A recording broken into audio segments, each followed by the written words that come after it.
upaya kesehatan kerja ditunjukkan untuk melindungi pekerja agar hidup sehat dan bebas dari kecelakaan serta pengaruh buruk yang diakibatkan oleh pekerjaan.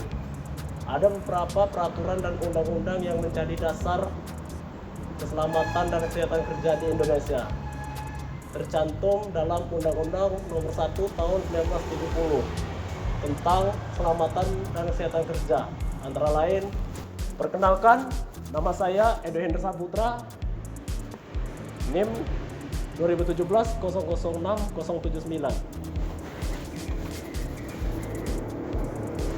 Sekarang kita lanjut ke pengertian dan Undang-Undang K3 atau Keselamatan dan Kesehatan Kerja. Pengertian, kita mulai dari pengertian K3. Keselamatan dan kesehatan kerja adalah suatu usaha untuk menghasilkan lingkungan kerja yang bebas, kecelakaan dan aman bagi para pekerja. Keselamatan dan kesehatan kerja merupakan salah satu aspek yang harus diterapkan dalam setiap pekerjaan, khususnya pekerjaan yang berisiko tinggi. Yang kedua, Undang-Undang tentang Keselamatan dan Kesehatan Kerja. Tujuan K3L tercantum dalam Undang-Undang Nomor 1 Tahun 1970 tentang kesehatan dan keselamatan kerja. Undang-Undang K3 ini dibagi menjadi 3 bagian. Yang pertama atau yang A, melindungi tenaga kerja atas hak keselamatannya dalam melakukan pekerjaan untuk mensejahterakan hidup dan meningkatkan produksi. Yang kedua atau yang B, menjamin keselamatan setiap orang lain yang berada di tempat kerja. Yang ke C, memelihara sumber produksi agar dapat digunakan secara aman dan efisien. Alat perlindungan diri merupakan perlengkapan yang wajib dipakai saat bekerja di bengkel. Dalam Peraturan Menteri Tenaga Kerja dan Transmigrasi Nomor per garing 08 garing Men 7 garing 2010 tentang perlindungan diri menyatakan bahwa alat perlindungan diri adalah suatu alat yang mempunyai kemampuan untuk mendukung seseorang yang fungsinya mengisolasi sebagian atau seluruh tubuh dari potensi bahaya di tempat kerja. Alat perlindungan kepala. Alat perlindungan kepala berfungsi untuk melindungi kepala dari benturan, rantuk benda tajam, atau benda keras.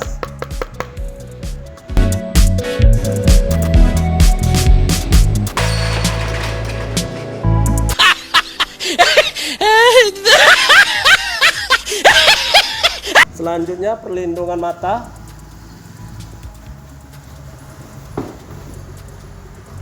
Perlindungan mata berfungsi untuk melindungi mata dari paparan bahan kimia, partikel-partikel melayang di udara, percikan benda-benda kecil, dan uap atau panas.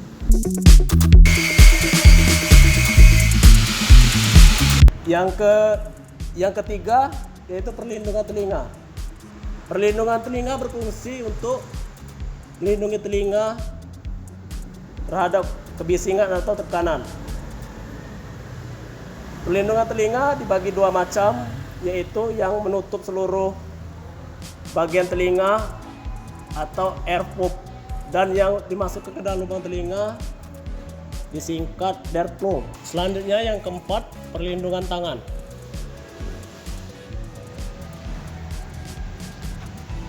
Perlindungan tangan berfungsi untuk melindungi tangan dan jari-jari tangan dari api, suhu panas, radiasi, elektromagnetik,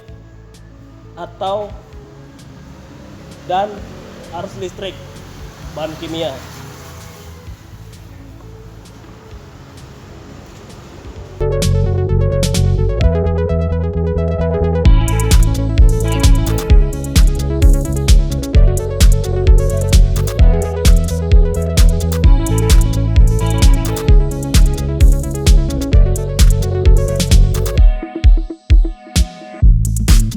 selanjutnya, perlindungan kaki.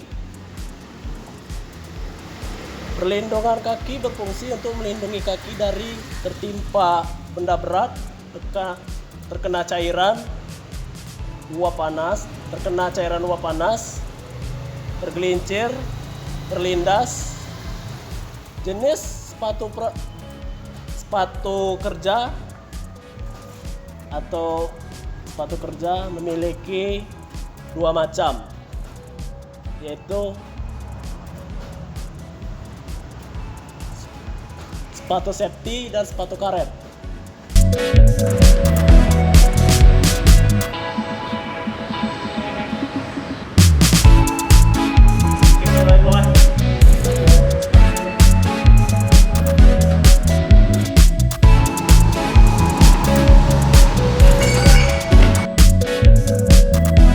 Yang selanjutnya, nomor 6, perlindungan badan.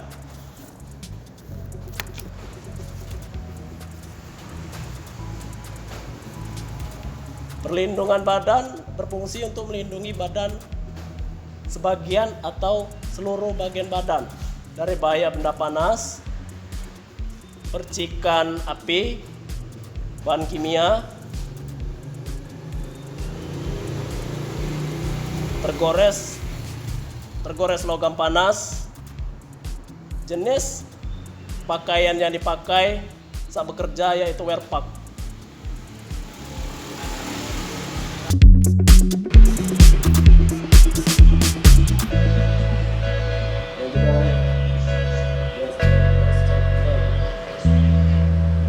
Ya, selanjutnya yang 7, alat perlindungan pernapasan.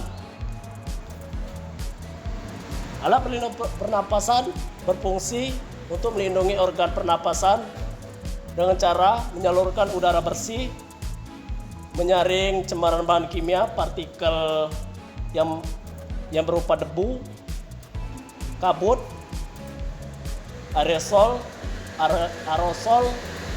asap, dan gas beracun.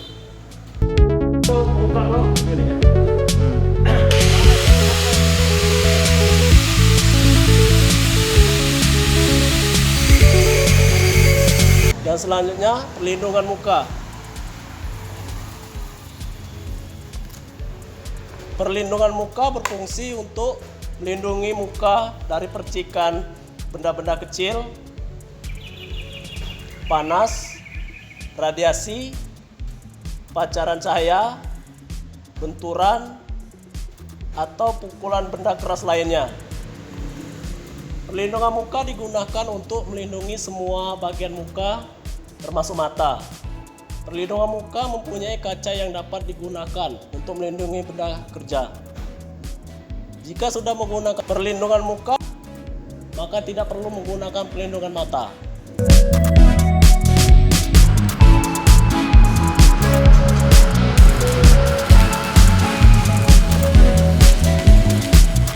Bila terjadi kecelakaan kerja, kamu harus segera menangani korban kecelakaan sebelum terjadi kerugian yang sangat besar. Pertolongan pertama pada kecelakaan atau bisa disingkat dengan P3K merupakan salah satu cara yang dilakukan untuk mengurangi dampak yang diderita korban saat terjadi kecelakaan. Kondisi korban kecelakaan dapat bertambah parah apabila pertolongan pertama tidak segera diberikan.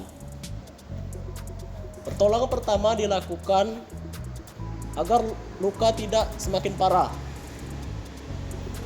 dan membahayakan keselamatan jiwa korban kecelakaan.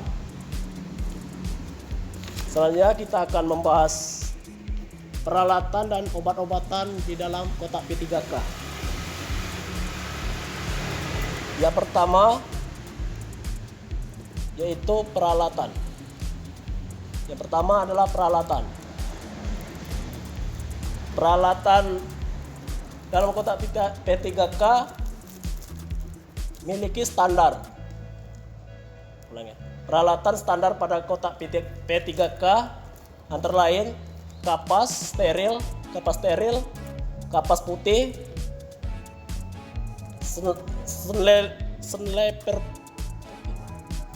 senilai perpet atau pembalut gulung, plaster luka, gunting, perban, preset, kertas pembersih, cleaning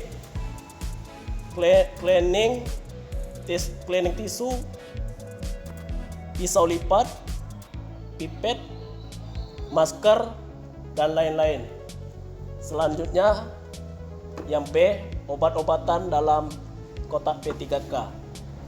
Obat-obatan yang berada dalam kotak P3K merupakan obat-obatan yang digunakan untuk mengurangi rasa sakit yang diderita.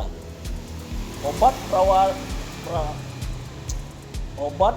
pelawan rasa sakit antara lain astosol, asetosol, antalgin, obat sakit perut, obat alergi, obat tetes mata,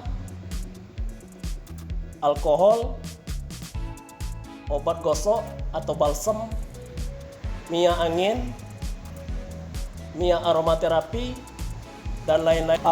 Alat pemadam kebakaran atau APAR dibagi menjadi 4 bagian. Yang pertama, APAR yang berisi air.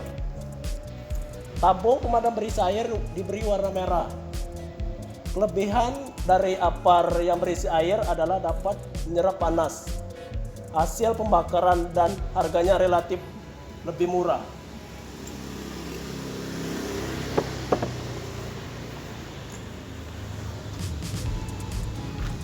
Yang kedua, APAR yang berisi karbon dioksida atau CO2. Tabung pemadam CO2 dicat warna merah dan diberi pita hitam kepala.